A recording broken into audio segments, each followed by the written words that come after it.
Nous sommes à la veille d'un départ pour le front, pas le mien, dégarni, mais le front occupé de l'Europe. Alors, nous sommes en train de préparer, presque aux petites heures du matin, nos rations pour survivre 2 jours dans les tranchées. Alors, ce sont des rations bien sûr réglementaires et contrôlées par le roi en personne.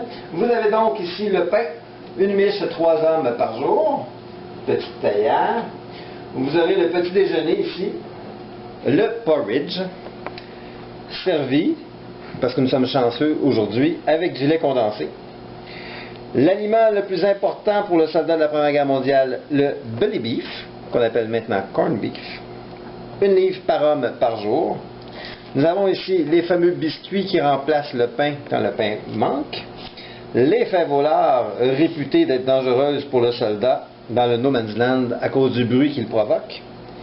La soupe aux pois. Nous avons aussi des desserts comme des tranches d'ananas. Nous aurons du saumon et vinaigre. Et nous sommes vraiment très chanceux cette semaine. Nous avons la confiture de fraises pour aller avec le pain pour le petit déjeuner. Toutes ces rations sont livrées dans un sac de jute utilisé pour le sable, pour la terre, pour les tranchées. Donc chaque jour a sa ration dans son sac.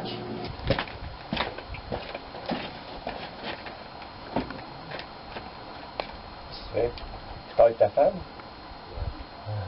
Juste pour vous montrer un peu plus en détail les étapes qui mèneront à ces rations, voici le genre de produits que nous pourrions acheter en épicerie.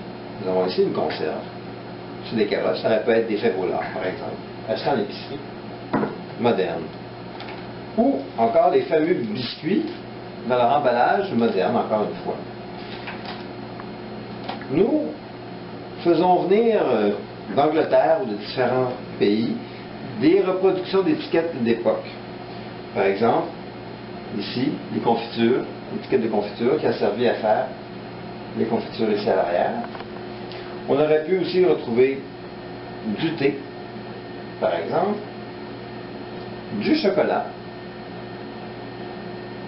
ou ici, une étiquette de beurre en conserve. Donc, une fois modifiée, une conserve comme ceci pourrait finalement ressembler à ceci, si bien sûr c'était une conserve de fèves-au-lard.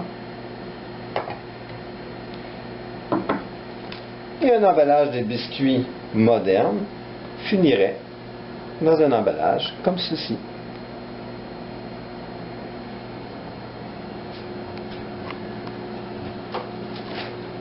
Et voilà. Merci.